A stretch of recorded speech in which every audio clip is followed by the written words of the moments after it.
देकर वो उन दोनों की परवरिश करती थी।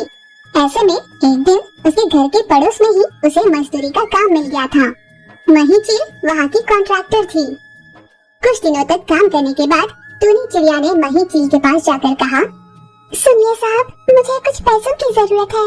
दरअसल मेरे बच्चों के लिए आहार लेकर जाना है। मेरे भूखे बच्चे अन्न के लिए तरस रहे होंगे। टूनी की व्यथा सुनकर मही चील का दिल पसीज गया। उसने टूनी चिड़िया से कहा, सुनो टूनी, तुम बहुत ही मेहनती हो। तुम किसी भी तरह की मेहनत करने से पीछे नहीं हटती, पर यहाँ मजदूरी का काम कर तुम्हें अपनी मेहनत के अनुरूप सही पैसे नहीं मिल पाएंगे। तुम अपने बच्चों को लेकर शहर चली जाओ और वहाँ पर कोई काम कर लो। तुम्हें ऑटो रिक्शा चलानी तो आती है ना? मैं अपने दोस्त से बात कर तुम्हें एक ऑटो रिक्शा दिला दूंगा, तुम ऑटो चला लेना। साहब, मैं इस जंगल के अलावा और कोई दुनिया नहीं जानती। अगर आप मेरी सहायता सच में करना ही चाहते हो तो एक सहायता जरूर कर देना। हाँ टूनी, बताओ तुम्हारी कैसे सहायता कर सकता हूँ? आपने कहा ना कि आप मुझे ऑटो रिक्शा दिला सकते हो, तो आप मुझे एक ऑटो रिक्शा दिला दो। मैं उसे यहीं पर चलाऊंगी। गाँव से शहर जाने वालों को शहर में छोड़ूंगी और वहाँ से आने वालों को लेकर आऊंगी। इस तरह मैं अपने बच्चों का भी ध्यान रख लूंगी।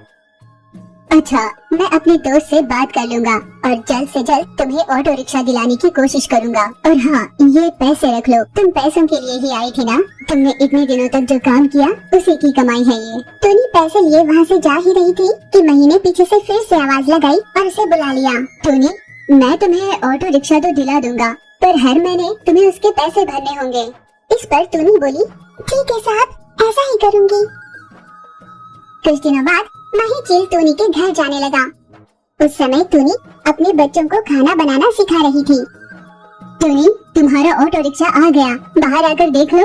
जैसे ही मही ने ये कहा, टूनी के साथ उसके दोनों बच्चे खुशी खुशी बाहर निकले। साहब, मैं चाहती हूँ कि मेरे बच्चों के साथ मेरे ऑटो में पहली बार आप भी बैठे।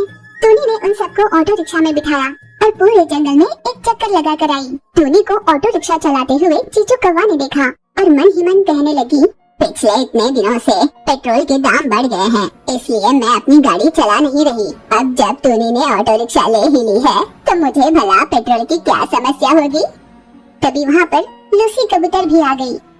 अरे टूनी, तुमने ऑटो रिक्शा खरीद ली? दरअसल मेरा घर चलाने के लिए मही चील ने ही मुझे ये ऑटो रिक्शा दिलाई है। अब मैं इस ऑटो रिक्शा को जंगल से शहर और शहर से जंगल घुमाऊंगी। पैसे कमाकर अपने बच्चों की परवरिश करूंगी। अरे वाह टूनी, ये तो बहुत अच्छी बात है। मैं भी अपने जानने पहचानने वालों को ये बात जरूर बताऊंगी। लूसी ने टूनी को बधाइयाँ दी और वहाँ से चली गई। फिर एक दिन छोटू तोता टूनी के घर पर आई। टूनी, दरअसल हम सबको शहर जाना था। वो क्या है ना, मेरे बच्चों को शहर देखने की बहुत इच्छा है। दरअसल मेरे बच्चे पिछले कई दिनों से शहर देखने की जिद कर रहे थे, पर अब तक अपने जंगल में किसी वाहन की व्यवस्था नहीं थी ना। पर अब तो तुम्हारे पास ऑटो रिक्शा है, तुम चाहो तो अपने बच्चों को भी साथ में ले सकती हो और बच्चे भी खुश हो जाएंगे। अरे, तुम्हें भला मना क्यों करूँगी? तुम बताओ कब चलना है? भला देर क्यों करना, अभी चलते हैं ना।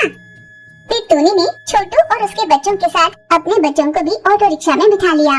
टूनी अपनी ऑटो रिक्शा को स्टार्ट करने की कोशिश कर रही थी, पर वो स्टार्ट हो ही नहीं रही थी।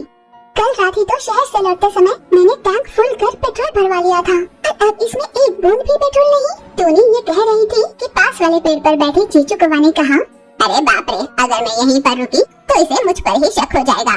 चीचू कौवा अपनी ऑटो रिक्शा लिए जंगल में खुशी खुशी घूम रही थी। ये मही चील ने देख लिया। मही चील फौरन टूनी के पास आ गया और उसे कहने लगा, चीचू कौवा ने पेट्रोल के दाम बढ़ने की वजह से अपनी गाड़ी बाहर निकाली ही नहीं और आज मैंने उसे देखा वो जंगल भर में घूम रही है। ओह, तो इसका मतलब ये है कि चीचू कौवा ने ही मेरी ऑटो रिक्शा से पेट्रोल चुराई है। खैर, मैंने घर पर पहले से ही थोड़ा पेट्रोल रखा हुआ है, मैं वो लेकर आती हूँ। टूनी चिड़िया घर से पेट्रोल लेकर आई। अपने ऑटो रिक्शा में उसे भरकर वो रिक्शा लिए बाहर निकल पड़ी। टूनी और छोटू के बच्चे शहर के पार्क में घूमकर बहुत मजे ले रहे थे। वहाँ से टूनी मैकेनिक के पास गई। पेट्रोल चुराने वालों के लिए टूनी ने अपने ऑटो रिक्शा में एक अलार्म सेट करवाया। इस तरह एक अकेली टूनी ने अपनी समझदारी का इस्तेमाल करते हुए ऑटो चलाकर अपने दोनों बच्चों की अच्छे से परवरिश की।